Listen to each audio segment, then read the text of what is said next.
You are about to listen to an episode of The Cipher before it was The Cipher. For our first 75 episodes, we were known as Outside the Lines with Rap Genius, and we had a slightly different format. In all honesty, our production value and sound quality today is much improved from these early episodes. That said, the content is so great that these shows are a valuable part of our archive. If you want more information about our transition, make sure to check out episode 76 with Ritz, which was our first one under the new name.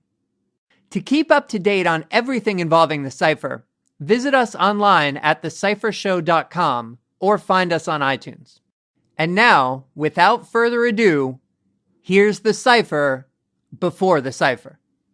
Rap Genius, I was automatically, when I stepped through the door, what they call a security threat.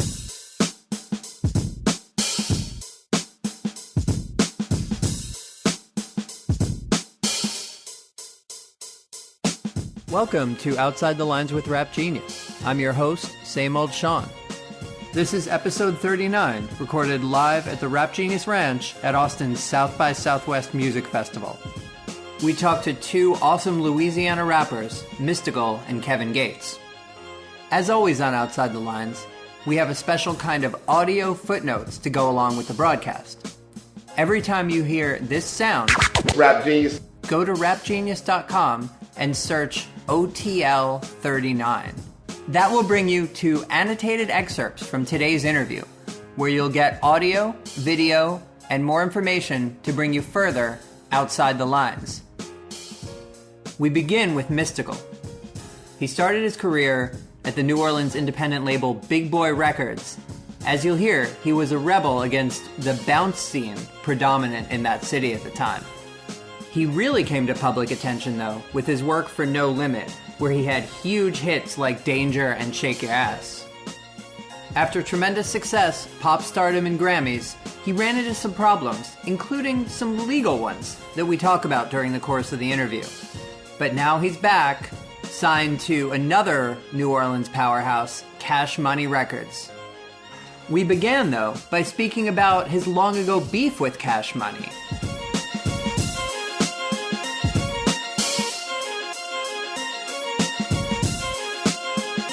Same Old Sean with Rap Genius, here with Mystikal. Thanks for coming by, man. Thank y'all for having me. Yeah, great. It's great to have you and Kevin Gates here, while so many Louisiana artists here to while we're in the South, to really represent for real. For real. So Rap Genius is all about breaking down lyrics. Okay. So I was hoping to start. I know you just with the way back. I was listening to Back from the River the other day. Shit. Yeah, can we talk about that on camera? Fucking right, we can. Okay, so can you kind of go into that and the whole dragging from the river, back from the river, kind of thing? I actually started it.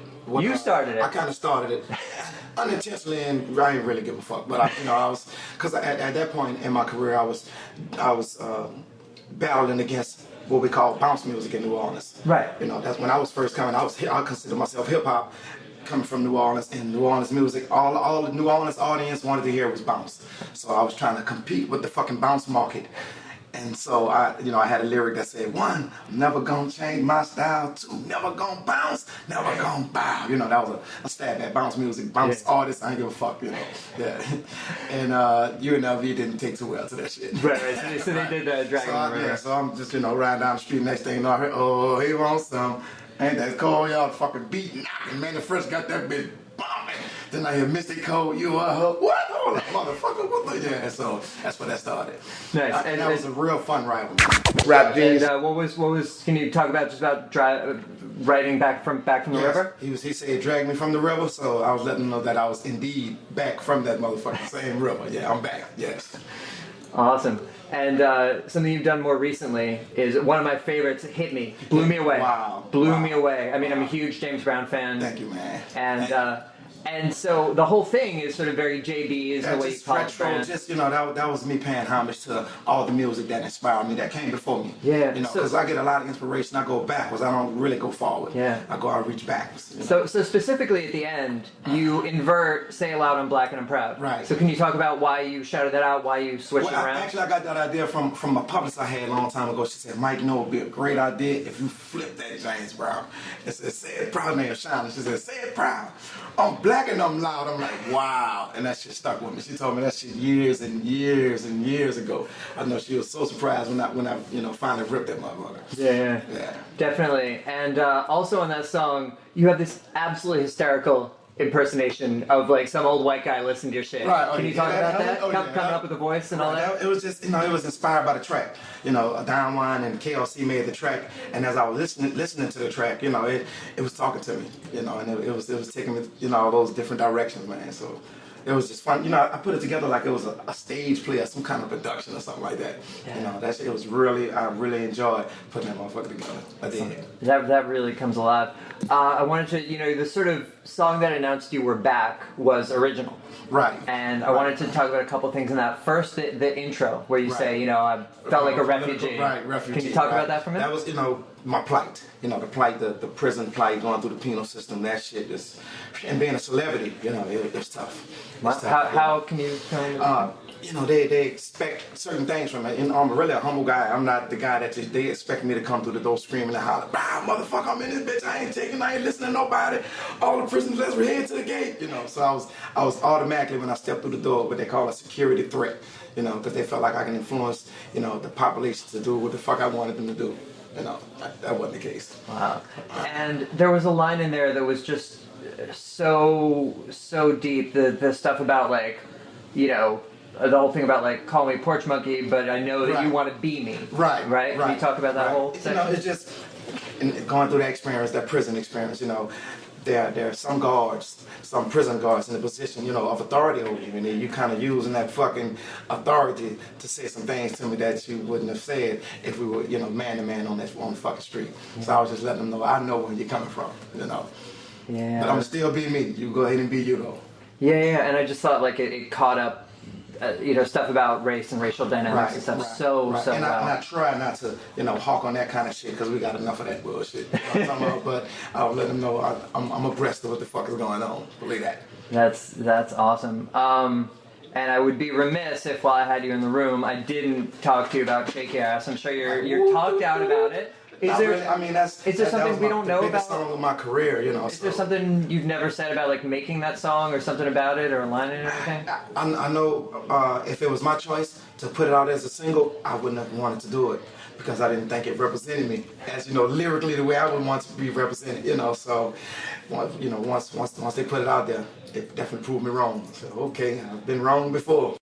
Rap genius. I was also wondering, I'm just so curious about, like, the early New Orleans days. You said you were kind of going against bounds. Like, what was that like to kind of try to be hip-hop in the city there? It was tough. If they wasn't trying to hear it, I don't give a fuck how well you can rap. They want to hear repetition, shake your ass and bounce that, what's that, bounce that ass and whatever you say that, you know, over the same beat, over and over. If it didn't have that kind of chanty sound to it, they wasn't trying to hear nobody rapping.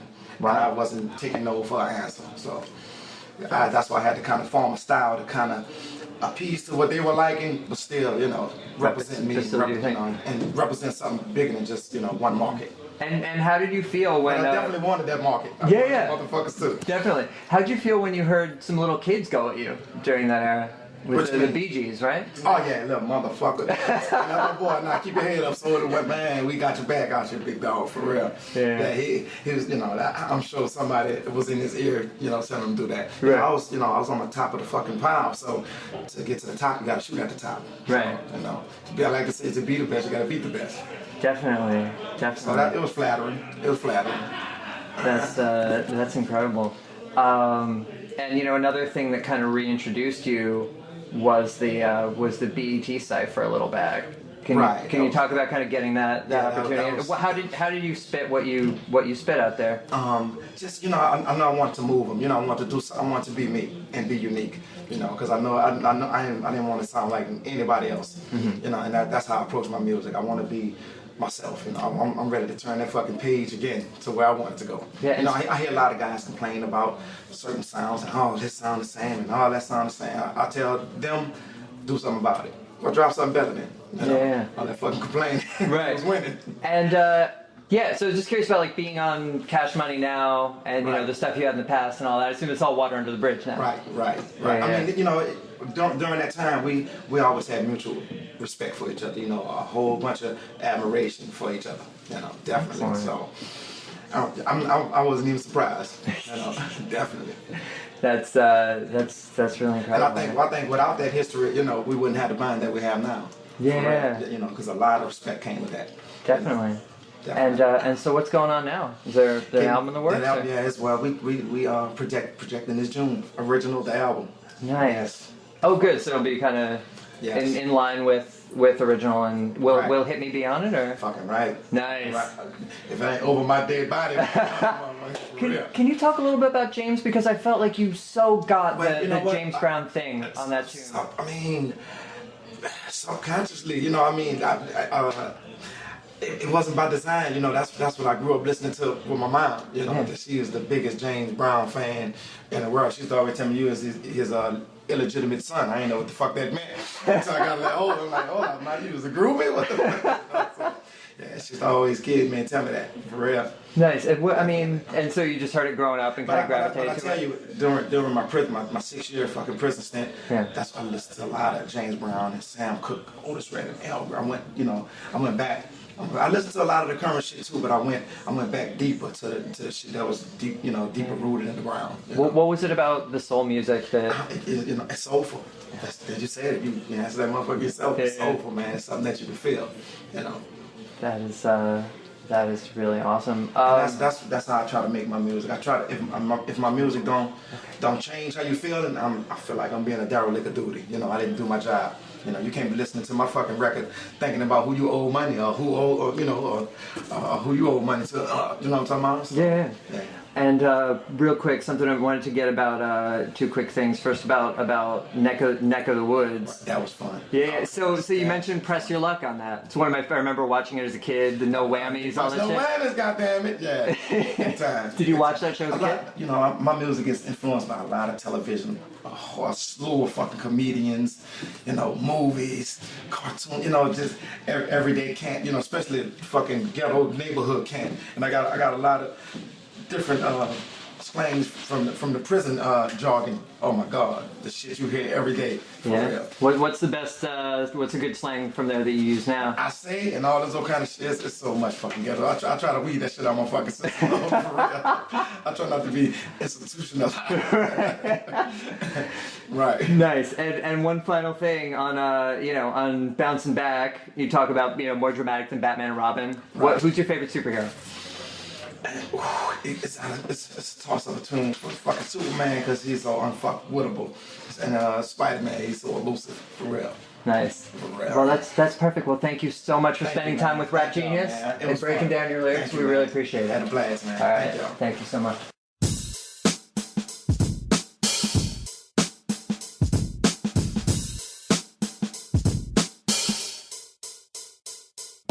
That was our interview with Mystikal. For more information on him, you can check his verified Rap Genius account at rapgenius.com/mystical.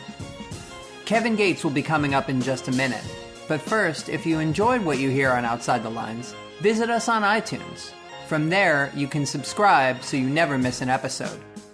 Also, make sure to leave us a review. The more positive reviews we get, the better chance we have of continuing to get great guests like Mystikal and Kevin Gates. Now, we bring you a one-of-a-kind conversation with Kevin Gates. Gates, who hails from Baton Rouge, Louisiana, is maybe the most unique personality to have crossed my path in my time at Rap Genius. His music and his personality are open and vulnerable and absolutely captivating. Kevin got his start on the mixtape scene in Baton Rouge just a couple years ago. Lately, he's made the leap to a national stage, signing to Atlantic Records and guesting with megastar Pusha T on his song Trust You. Kevin's latest release is the critically acclaimed mixtape and EP, which you can find on iTunes, The Luca Brasi Story. We met at the Rap Genius Ranch at South by Southwest. Now here's our talk with Kevin Gates.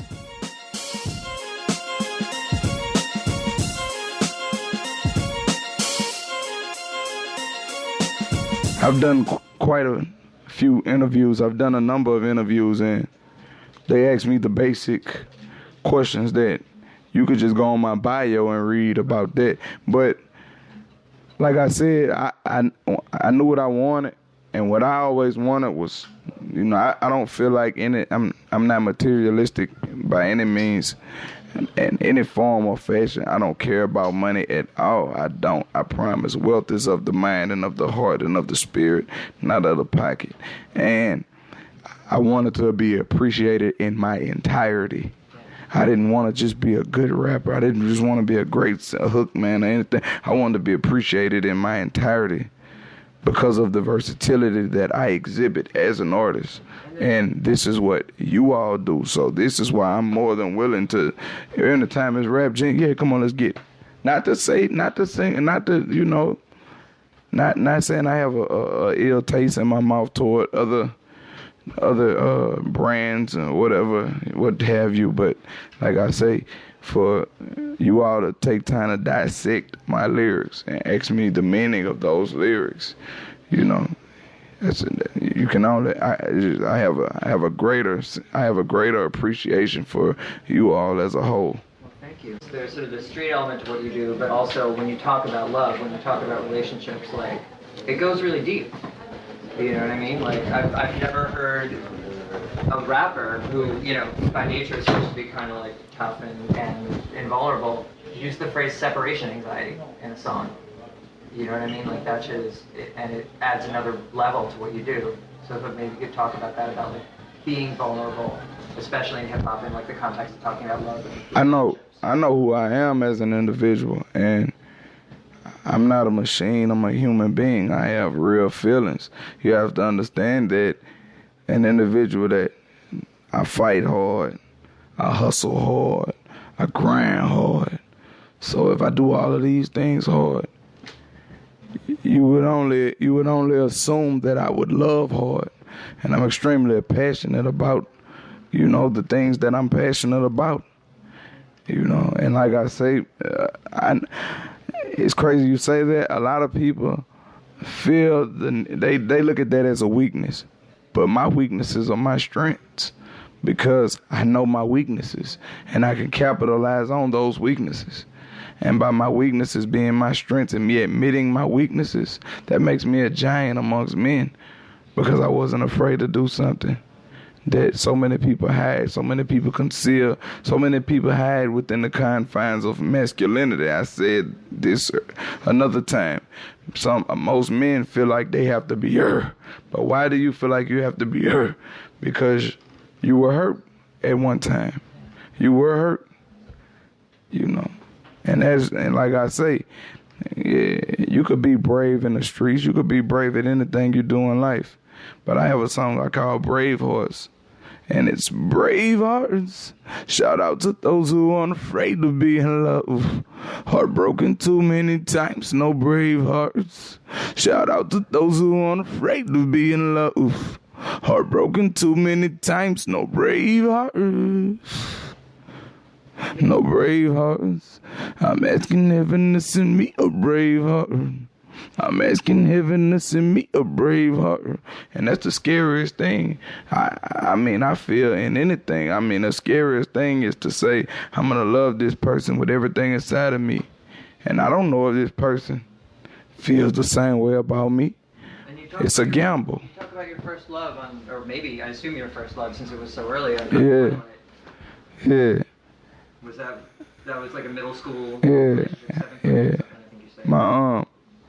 That person.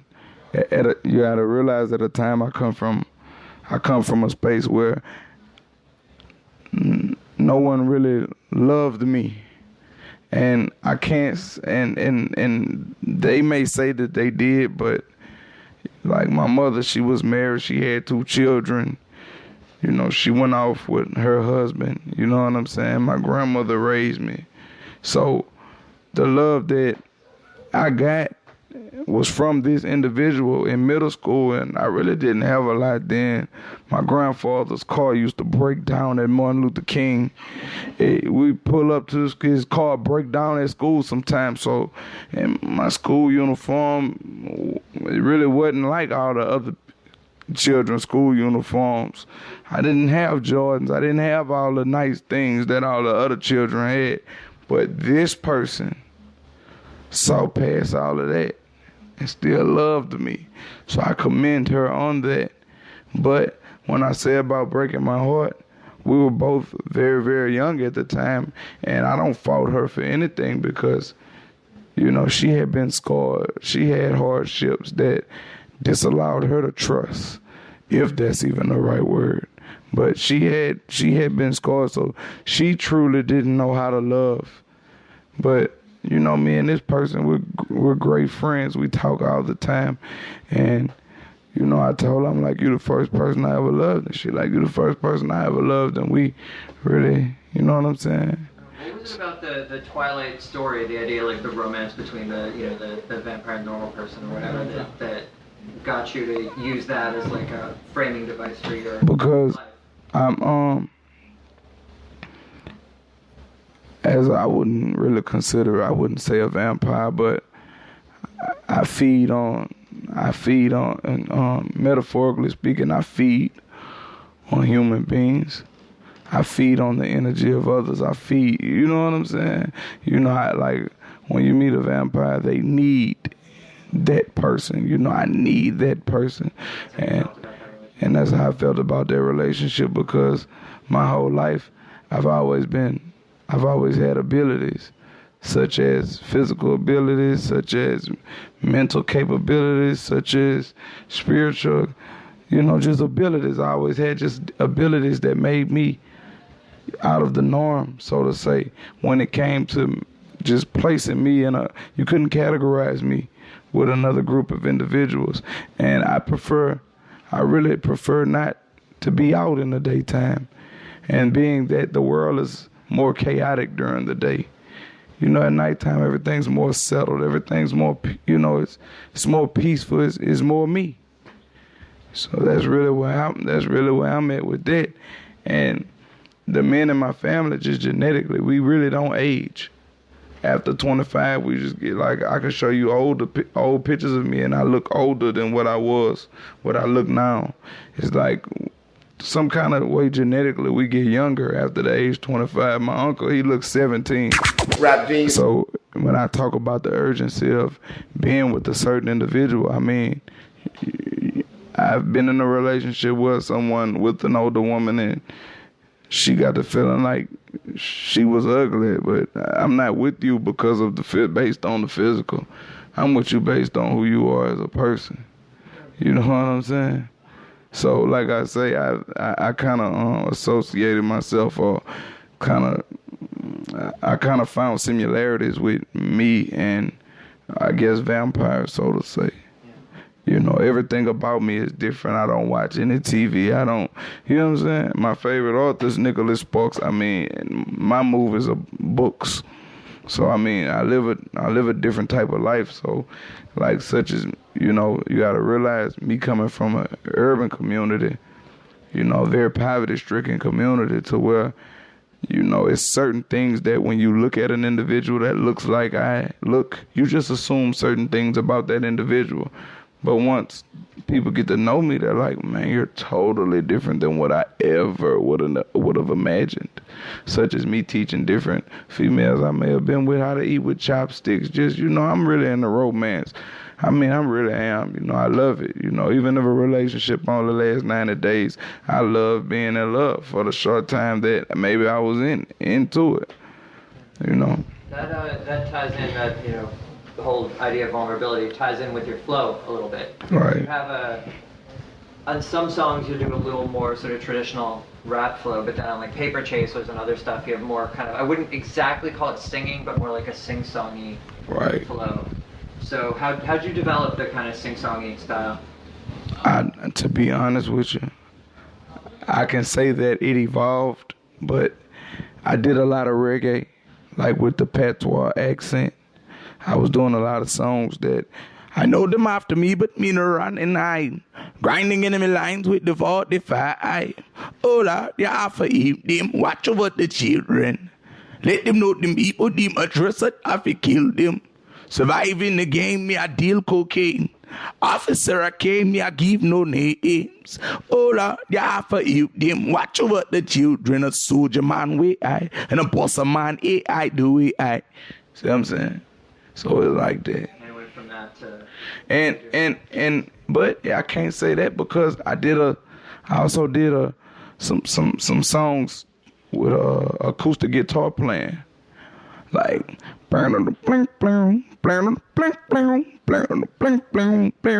seems we falling in the fall time throughout summer, winter, spring. Still I waited, so impatient, thinking you'd come back to me. And I don't know why this relationship should ever have to cease. If everything happens for reason, should have never let you leave. Or am I maybe going crazy as I lead this double life? They say drugs are not the answer, yet they ease my troubled mind, and suicide's been contemplated. Pow! And I just leave it all behind. If your heart was never broken, you'll so easily be mine. And so I just can't say that it didn't. I just make music. Like I get lost in it because I deal with deep depression, and that's my only release is music. I gotta make a song. Like people ask me, man, I like that song you made yesterday. Well, that song ain't better than this song. And some nights I might have to make 2 songs or 3 songs until I make that one that could make me forget about what I did yesterday. So that's my only relief for deep depression, because I'm a very, very loyal individual. I'm so loyal to the point that, Sean, if me and you were friends, no one could tell me anything negative about you without me lashing out. My first thing would be, man, that's my dog, and I'd probably walk away. But if you was persistent about telling me something negative about Sean, it probably wouldn't turn out too well. And that's just the type of loyalty that I have for the individuals that I love. I always feel like I have to protect them. I have to be the protector. That's kind of where the name Luca Brasi came from. Being that I'm really into mafia movies, and being that he was an enforcer, he was a protector of the family. I ask you about that because it's a little bit unusual. Yeah. People are, I'm Don Corleone. I'm in tune with reality, and I know who I am, and it's sad to say, but my younger brother is Don Corleone. I'm the enforcer. I'm the muscle. But my younger brother is the brains of the whole operation. He's very seldom seen. He don't really be on camera. He don't like no spotlight or nothing, but that's cool. I'm the protector. He's just the thinker. He never talks, but when he does, it's always something profound. And I'm in tune with reality. I don't know too many big brothers that would be like, my younger brother is my big dog, but that's my big dog. You talked about loyalty a second ago, and I wanted to get into Hold Your Head, because that's an instance you talk about where your loyalty maybe was betrayed or tested when you talk about this. It was. I was, like I say, not in a bad way. I'm not bashing that record label, but if I didn't speak about it, that's my only release. That's my only therapy. I don't talk to a psychiatrist. I don't see a shrink. The mic is my shrink. And I noticed that like 4 or 5 days without recording, I'm not a good person to be around. So me recording the way I record makes it safe for everyone, I guess. But in the streets, coming up in the streets, I never had a father figure. So this man that I looked up to, this man that I love very, very dearly, I looked at him like a father. And that means I trusted him 100%. That means that I never had any any type of inclination of anything foul. I even have this man's face tattooed on my body. I have this man's face on my body. You know, I love this man. But like I say, I come to you and I tell you, do you really love me like a son? And you say something like, yeah, I really do. So if you love me like a son, why wouldn't you want me to be better than what I am? If you really love me like a son, let me go. Let me go into business for myself. You know, and you know one thing, you let me go. When I'm good, you gonna be good. But if you don't trust me in that manner enough to let me go win for the team, if you don't trust me enough, then what does that say about your character? What does that say about you as an individual? You know what I'm saying? What does that say? If I had to find things out, things that you weren't open with me about. Stuff with the Corey signature, like you talked about. Like, where does that, how do I, that kind of compromises how I think about you. For the listeners who haven't heard the song, can you describe that situation? Oh, well, like I say, you have to really listen at the song. But this goes out to those of you who get it in and grind. Loved ones in the grave, the others doing time, but we'll be just fine. Hold your head, but don't never hold your head down. Everybody love you when you broke, hate it when you shine. Back against the rope, somehow we still smile. Hold your head, but don't never hold your head down. And I said that because it don't matter what, this go out to all my young starving artists, be not controlled. No man on earth is God. On your own, you can go get on. You know what I'm saying? Because at the time, man, my whole support system was ripped from underneath me. I had no support system. So, that hold your head, I was talking to really all the young starving artists. Because it was told to me that I was going to fall on my face without certain things. But I was like, I serve a higher being. You know, I serve the universe. So, you know. And I adhered to what was ever instilled in me. And once I started adhering to what was in my heart, the universe opened up. The will of the universe opened up. Rap genius. You had Counting on You. I had this line that I would really just love to hear your take on. You say, got two people living in me, one a realist, one a killer. Kevin trying to be Luca Brasi, he a sinner. Kevin trying to be a Christian. Yeah. What was that? Can you break down? Yeah, because there's something called rationalization, and there's something called being impulse. And a lot of times impulse may make us want to lash out violently and make us want to do things, handle things in a violent manner.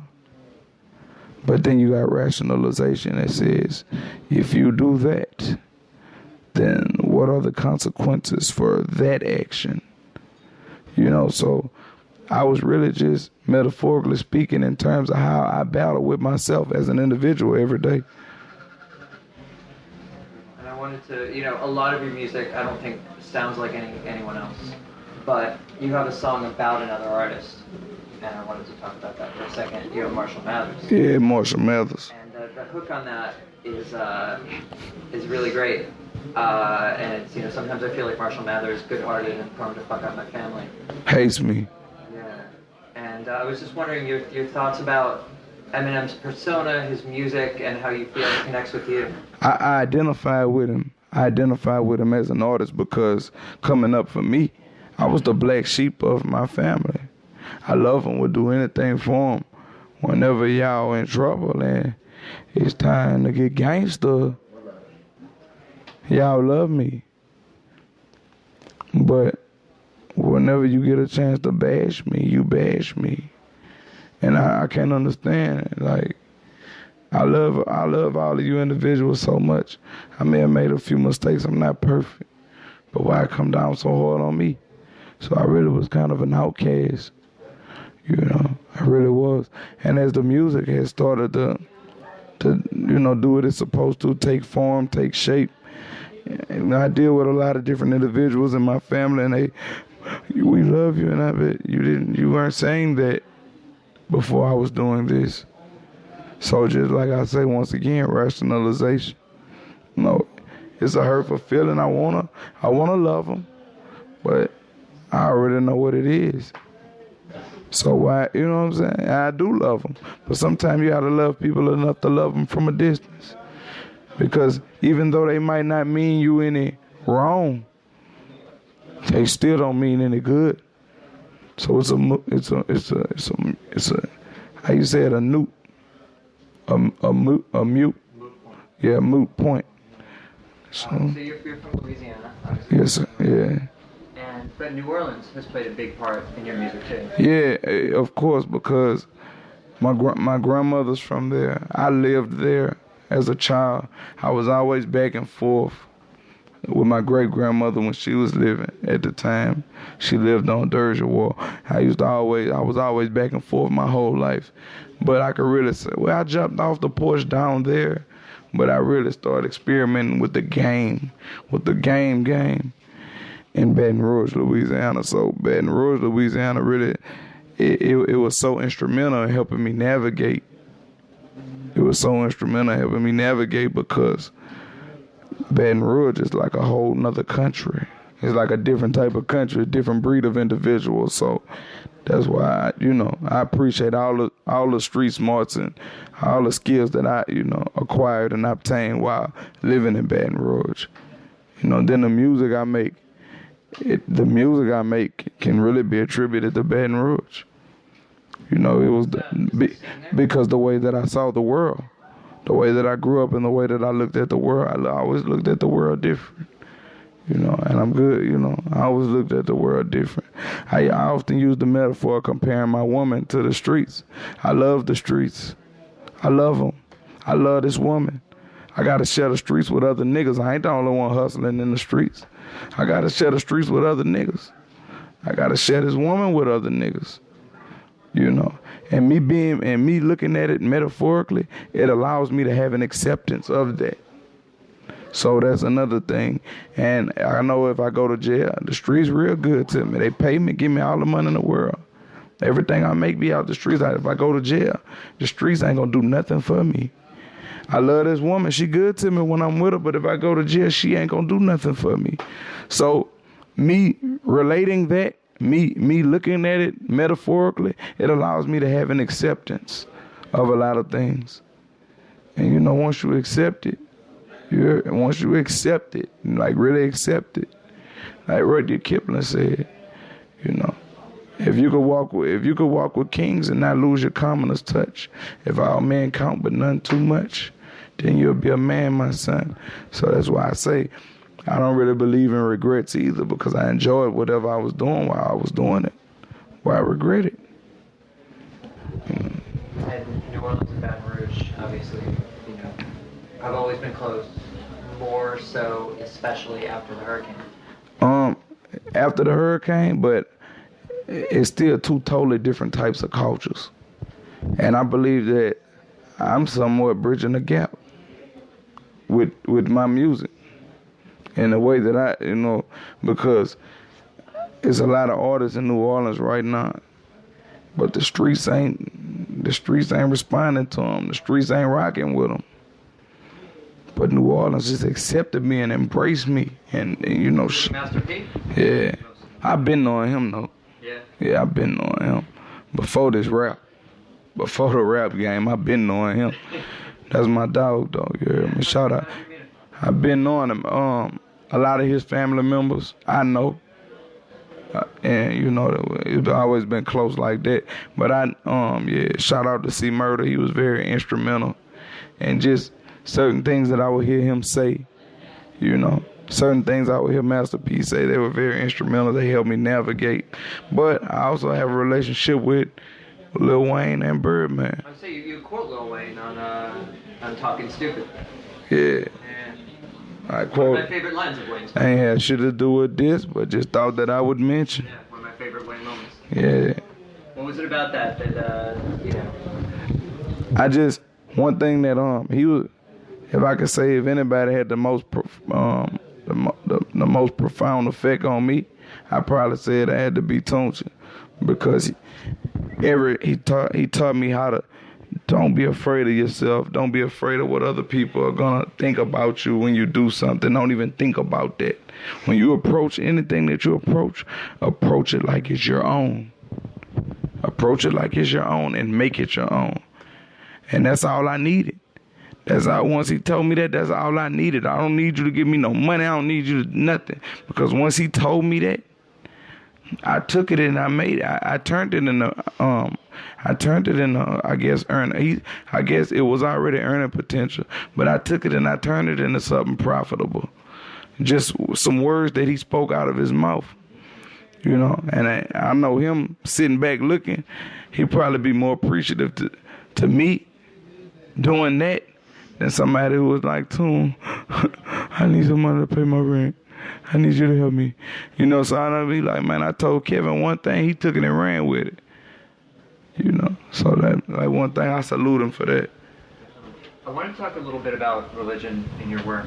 Right. Because you have this battle that you seem to be constantly fighting between wanting to be, you know, on the straight and narrow, right with God, right, good Christian, I guess would be the phrase, and not being able to pull it off in some way.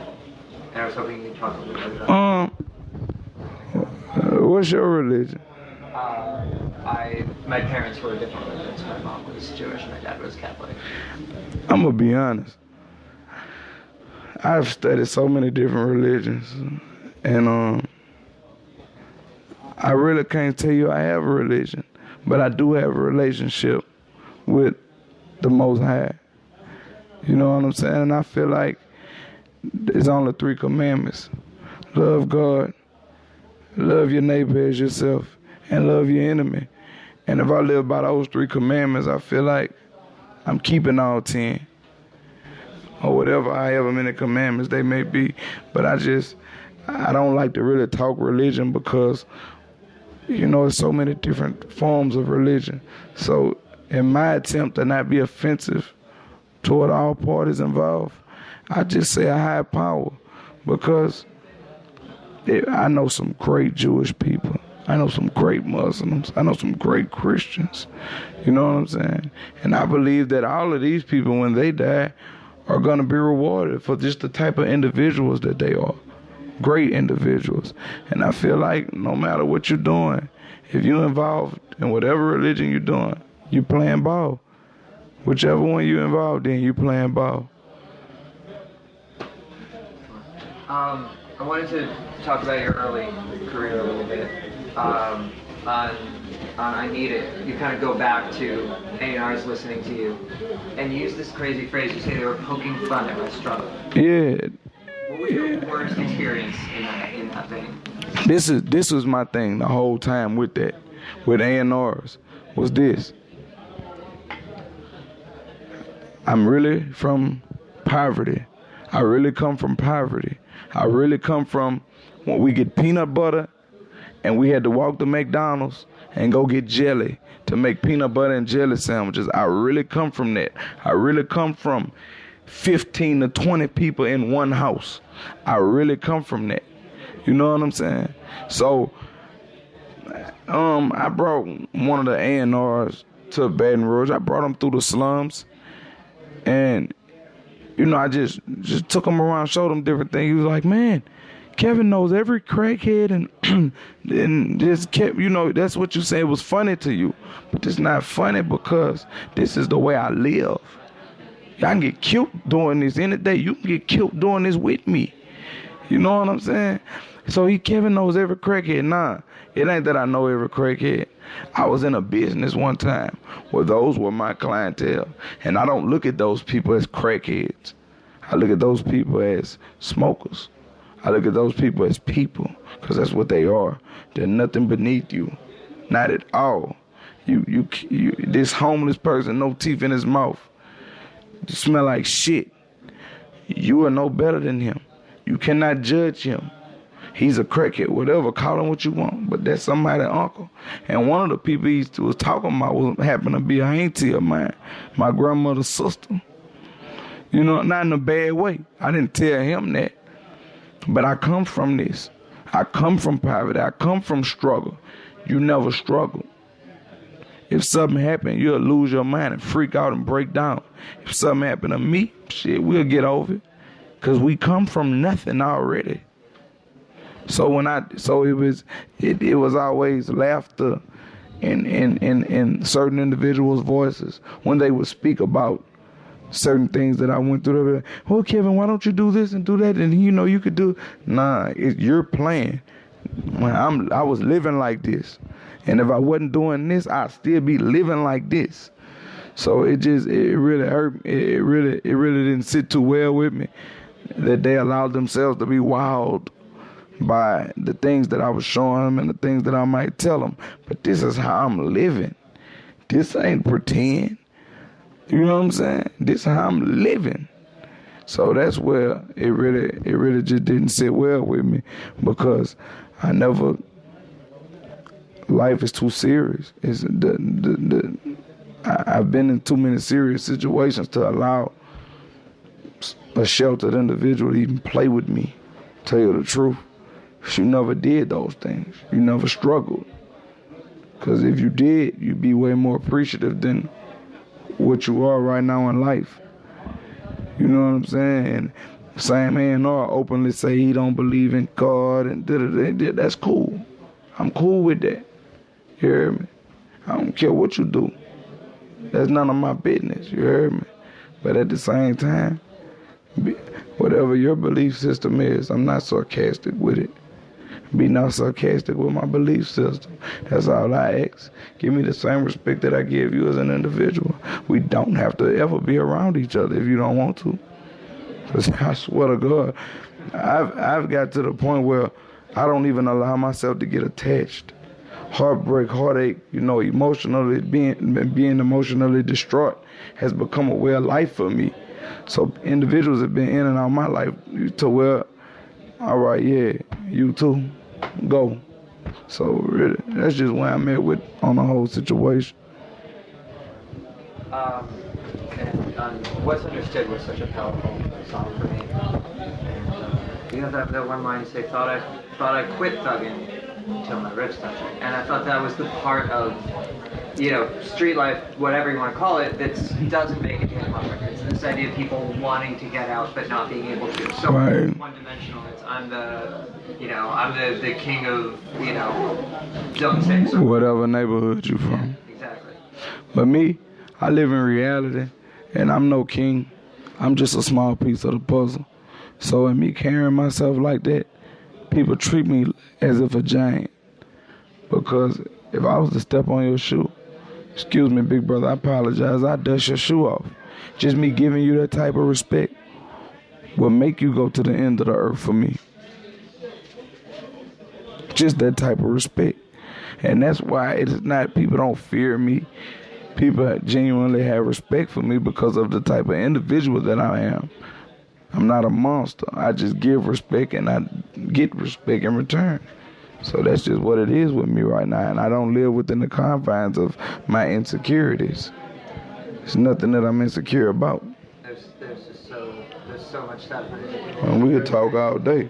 Yeah. Well, I ain't tripping. So what are you up to now? You got the Luca Brasi thing. I saw that, the one thing I saw when I was looking at it is that critics, or at least, a handful of critics, really seem to get you in a way that, like, a lot of, you definitely seem to be paid, like, a certain amount of real, serious attention. And I think that speaks to your music. And I was just wondering what you look at if you see, reviews that kind of go a little more. I know it's crazy, but I don't pay attention to that. And when someone asks me, what you got up? My manager will have to tell me every show that I have probably the day before, because I'm so focused on music to where, and I never want to not be focused on music the way that I am, but I'm so focused on music, I can't allow myself to pay attention to Twitter. I can't allow myself to pay attention to what a video doing on. I might look at the video a few times. I can't allow myself to pay attention to that because it probably take me out of my element. And I'm just the type of individual, I believe that whatever's meant to be will be. So I don't believe in going outside of my element like how me and Jim Jones met. I mean, I guess the universe just opened up. And me and that individual, we met and we developed a rapport and everything's great. I look at him like a big brother. I ask him any question I want to about the industry. He's very knowledgeable about it. But I wouldn't go say, look, I'm about to go to on this side of the country and go mess with such and such. Nah, that's how problems start. I notice like so many people running behind each other and it's just confusion. I stay in my own lane. And like I say, I'm not the type of artist you have to tell to record because I have to record. I fall into depression. I battle with depression. The only help for my depressions, for the times that I fall into depression is making music. That's it. Is there a concept for the new record or new batch? I don't approach any project like that. I just do songs. Whatever songs fit it, they fit it. If they don't, they don't. I just make music. Well, we look forward to seeing you perform at South by Southwest. Thank you so much for coming by. I appreciate you for having me, and I really mean this when I say this. I really love doing interviews with Rap Genius. That's just me, though. I just really love it. So that's been anybody else. I'd have been very blunt with you. You can go on YouTube and look at some of my interviews as opposed to this one. But yeah, because the energy isn't right. The individuals they don't know me. They're not even really sincere about trying to know me as an individual. So why pretend? One of my constituents, he said, "Man, Kevin, you gotta kind of, kind of make them feel comfortable, act like you into it." And I'm like, that wouldn't be me being true to form. To thine own self be true. And then it shows the viewers, different. It shows just different sides of me. You can see where I'm not being disrespectful, but at the same time, I'm not being very welcoming. But like I say, I'm honest with everything that I do. So that's really where I'm at right now with it. I just want to continue to make great music and be, a great artist. I don't have to be the best. I just want to be your favorite. I just want to be your favorite rapper. That's it. And we look forward to hearing more of that great music in the months and years to come. Thanks for I really appreciate you for having me. Peace and love.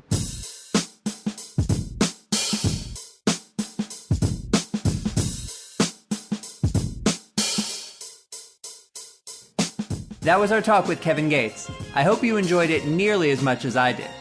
Join us in 2 weeks when we spend time chillin' with Milk D of Audio 2. Outside the Lines with Rap Genius is created and written by Sean Sotaro, aka Same Old Sean. You can't be listening to my fucking record thinking about who you owe money or who you owe money to. You know what I'm talking about? Yeah. The show is produced and engineered by Josh Cross at Crosstown Studios. Abilities, I always had just abilities that made me out of the norm. These interviews were recorded by some combination of Tim LaRue and Ian Goodwin from The Fresh Air, that's HEIR, and our Rap Genius video MVPs, Jason Chandler and Aaron Vasquez. And like I say, I'm not the type of artist you have to tell to record. Our music is by Psionic. Whatever songs fit it, they fit. If they don't, they don't. And the creator of our Almost There website, OutsideTheLinesPodcast.com, is Paul Dice. I salute him for that. You can follow us on Facebook and Twitter. We're on Facebook at Outside the Lines with Rap Genius, and our Twitter handle is OTL_podcast. And you can also follow me on Twitter. I'm at Same Old Sean. That's SHAWN. Whichever one you involved in, you playing ball. Join us in 2 weeks when Milk D of Audio 2 receives top billin' on Outside the Lines with Rap Genius.